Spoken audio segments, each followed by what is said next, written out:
अब तुम लोग आ गए हो 10वीं में। तो सीरियस हो जाओ जिंदगी में थोड़ा। हाँ सर, ठीक ठीक ठीक। सीरियस हो। और कैसे हो सीरियस? स्केल से नस काट रहा हूँ मैं। मगर क्यों?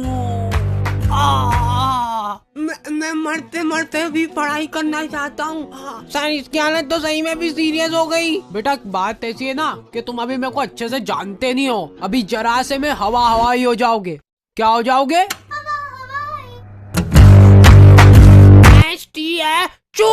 स्टैचू। अगर आप जरा सा भी हिल गए ना तो देख लेना, फिर आपको एक बहुत ही मुश्किल टास्क करना पड़ जाएगा। देखा, जलवे बोलते जलवे। निकल निकल, सीधे क्लास के बाहर निकल जाना, इधर देखना भी मत। और ये बेचारे बच्चे घर पे जा रहे हैं ना, तो इनको घर पे भी अलग ही लेवल पे टॉर्चर किया जा रहा है। कुछ लोग यहाँ पे बस खा पी के पड़े रहते हैं, पटोले सरी के। बोर्ड एग्जाम आ रही है पर इनको कोई सीरियसनेस ही नहीं है। मतलब रोटी ले रहा बेटा? मैं पढ़ने जा रहा हूँ। और तुम्हारे पेरेंट्स तुमसे पूछे बिना ही तुम्हारा फ्यूचर डिसाइड हो रहा है। वाह वाह, मतलब वाह। चलते वो कोटा भेज देते हैं। किसको? मैं कहीं नहीं जा रहा हूँ। मैं बनूंगा वो क्या बोलते हैं, वो घासले ठीक है, आग लगाऊंगा मैं। देखा टैलेंट। हाउ टू स्कोर 95 नहीं 100 marks in board exam in last 2 days इन हिंदी। तो आ गए फिर से। सो एग्जाम्स। पढ़ ले थोड़ा सा, पढ़ ले, पढ़ाई में जीव लगा ले थोड़ा सा। मतलब पढ़ाई जो करने में तुमको मौत आती है और जिन बच्चों को मौत नहीं आती है। कब तक करोगे एक्टिंग? ओके। तो जैसे हम लोग 9वीं से 10वीं में गए ना, हमारे ऊपर इतना दबाव डाला गया ना। हमारे स्कूल वालों के पास था बहुत बड़ा दिमाग, संभले नहीं संभला है इतना बड़ा दिमाग। इन्होंने पूरी क्लास में से कुछ 10 बच्चों का ग्रुप बनाया, जिस ग्रुप का नाम इन्होंने रखा टॉपर 10। मतलब एग्जाम होने से पहले टॉपर डिसाइड कर ली इन लोगों ने। ओए सुन लो रे, ओए इधर इधर, पढ़ना लिखना छोड़ दो, कुछ और काम ढूंढ लो तुम लोग। अब कुछ मतलब नहीं रहा पढ़ने में, क्योंकि टॉपर्स मिल चुके हमको। हैं? ये एग्जाम कब थी? पैर पढ़ो इनके, पैर पढ़ो। और तो और हमने पोस्टर्स भी छपवा लिए। टाडा। सर जब डिसाइड हो ही चुका है कि ये लोग टॉपर बनने वाले हैं, तो इनको एग्जाम देने की जरूरत है क्या? भेज दो इनको घर घर। और क्या, जाओ जाओ घर जाओ। बेटा तुम तो बड़े हो गए हो, लेकिन तुम्हारा अभी भी छोटा ही है दिमाग।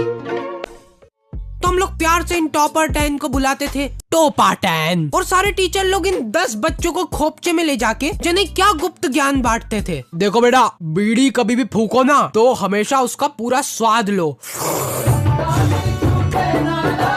फील लो उसकी पूरी। लो ट्राई करो अब तुम लोग। और हाँ एक और बात, हमारे स्कूल की फीस बहुत ज्यादा थी और फैसिलिटीज के नाम पे। अरे बेटा चौक खत्म हो गई स्कूल में। एक तो तुम लोग फीस भी नहीं भर रहे ना।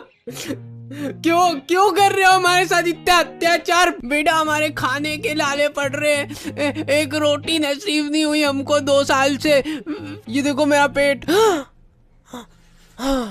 फीस भर दो ना प्लीज। मैम मैंने तो कब की भर दी है फीस, तो एक बार फिर से भर दो। क्या चल जाएगा तुम्हारा इसमें? जाओ पैसे लेके आओ घर से। और लड़कियों को कुछ लेना देना ही नहीं है सबसे। वो पीछे कोने में बैठ के घपाघप पैम चबा रही है। और ये काम अकेले नहीं होता था, सामूहिक प्लानिंग से होती थी ये चीज। लड़कियां मिल बांट के पैम खाती थी 1-1 किलो। कैसे? तो हमारी बोर्ड्स की प्रिपरेशन बहुत धुआंधार चल रही थी। और हाँ हमारे टीचर लोग आए दिन आके हमको मोटिवेट करते रहते थे। देखो बेटा, ये आखिरी के कुछ पल ही बचे तुम्हारी जिंदगी में, इसमें पूरा जोर लगा दो। ला मैं सही को लगा के तेरी चमड़ी निकालूंगा। बेटा देखो, ये तुम्हारी जो मार्कशीट आएगी ना, यही तुम्हारा फ्यूचर डिसाइड करेगी। अब ला रोटी किसका? तो अरे नीचे की राजी रोटी। तो फेविकोल की चमड़ियां निकालते निकालते हमको पता भी नहीं चला और हमारा पूरा साल निकल गया। फिर मैंने एक विषय पे थोड़ा सोचा कि हमारी एग्जाम भी तो है। सुबह 5 बजे का अलार्म भरते हैं तो 5 बजे उठते ही पढ़ने बैठेंगे। और फिर खाना खाना उतना जरूरी नहीं है। 1-2 दिन में एक बार खाना खा लूंगा और खाना खाते खाते ही पढ़ाई चलेगी, ठीक है। और एक इंसान सोए बिना भी रह सकता है, तो दिन रात बस पढ़ाई होगी। अब तो टॉपर हार्डी बजा रहे हैं। अगले दिन ओ माय गॉड, मैं पूरे 2 मिनट लेट हो गया। और ये मेरी चड्डी गीली कैसे हो गई? अब सगुन लगता है अब मेरे को पढ़ाई छोड़नी पड़ेगी। ये अब शगुन को ठीक करने का एक ही रास्ता है, घास पी के आग लगाओ।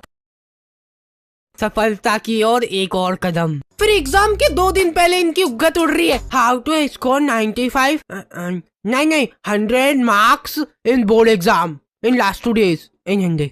और इनके ऐसे चटक थंबनेल देख के एक बार को तुम्हारी आंखें भी चमक जाएगी और वो वीडियो भी ऐसी अजीब सी होगी ना। बेटा ओ इधर तुमसे ही बात कर रहा हूँ, तुमसे।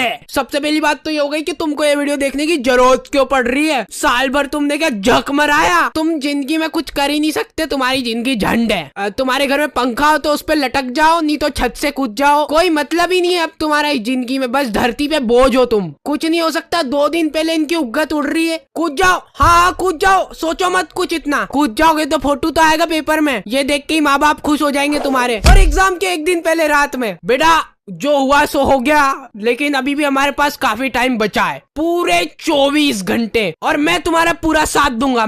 हम सब लोग 24 घंटे की मैराथन लगा रहे हैं जिसमें तुमको हमारे साथ खड़े होके भागना होगा। इससे क्या होगा ना कि तुम्हारी भागने की प्रैक्टिस अभी से ही हो जाएगी, क्योंकि रिजल्ट आने के बाद तुमको घर छोड़ के भागना ही है। तो हमारा कोई सा तो सेंटर आया था, वहाँ पे हम लोग एग्जाम देने गए थे। वो सेंटर नहीं था, जने कौन से जंगल के बीच में 4 पत्रे लगा दिए और बोल रहे सेंटर है ये। हम लोग एग्जाम दे रहे, उधर पीछे कुत्ते चिपक रहे, गाय आके बच्चों के पेपर में पोटा कर रही है, और मेरी टेबल भाई साहब बिल्कुल मेरी जिंदगी की तरह डगमगा रही थी वो टेबल। तो मैंने सोचा कि वाह मेरे को बहाना मिल जाएगा अब कम नंबर आएंगे तो, कि बेचारा बच्चा लिख ही नहीं पाया, टेबल खराब थी। और फिर रिजल्ट आते हैं ना, तो वो जो टॉपर 10 थे ना, उनको छोड़ के कोई अलग ही प्राणी टॉपर बन जाता है, जिसको आज तक तुमने कभी स्कूल में देखा ही नहीं होगा, वो तुम्हारी क्लास में ही था। फिर ये टॉपर को सम्मानित करने के लिए उसको हार वार पहनाते और फिर उसका फोटो खींच के पोस्टर छपा देते बड़े बड़े। ये देख बेचारा मर गया, इसीलिए मैं कहता हूँ ज्यादा नहीं पढ़ना चाहिए।